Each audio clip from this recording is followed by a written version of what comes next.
Now bring you highlights of the 11th Exco and final meeting of the FCTA report. This is the highest decision-making body of the FCT Administration. Today, the Council considered about 10 memos, but only 4 were approved, while others were either stepped down or asked to be reworked for representation at the next sitting. After the meeting, the Chief of Staff to the Minister, Mr. Chidi Amadi, coordinated the news briefing. The current minister has a mandate from the President of the Federal Republic of Nigeria, and that mandate is simply to turn FCT around and to begin to revive a city with a dead, dilapidated infrastructure. It requires a lot. It's an enormous responsibility that the Honorable Minister has chosen to fight hell. And of course, we know that it will come with a whole lot of criticisms and a whole lot of side talks and a whole lot of pull-down syndrome. But as you can see, the story 1 year down the line has shown some level of positivity. We are all residents of FCT and we know that this administration means well. The mandate of Mr. President is being pursued to the letter. Some might feel a little bit angry. Some might feel a little bit uncomfortable, but in the overall interest of our people, are we achieving the result? And I want to say that the answer to that is in the affirmative. We are achieving the result. As you recall, we have started full commercial operations after the flag of May 2024. So there was need.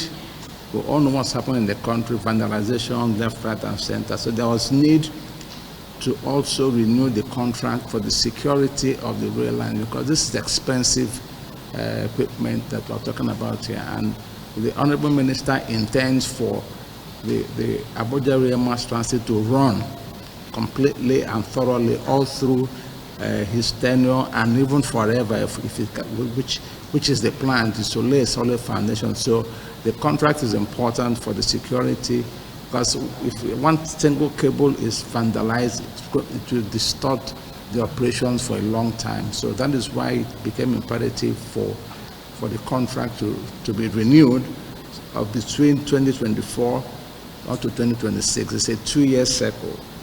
The FCT Exco considered and awarded contracts for developing 2 multi-event centers at strategic locations in the city. These 2 sports centers have several sports facilities, like football pitches, lawn tennis, table tennis, indoor sports facilities, and all other facilities necessary for sports, taking on sports. The Honorable Minister graciously granted. He considered the plight of so many people. Considered the plight of people, the current economic situation in the country, and felt, okay, let me give these people another chance. And he approved an extension again of 2 weeks, within which everybody must pay the rights of occupancy bills attached to those allocations. The 2 weeks last final grace began on the 20th of December and will run through to the 3rd of January 2025.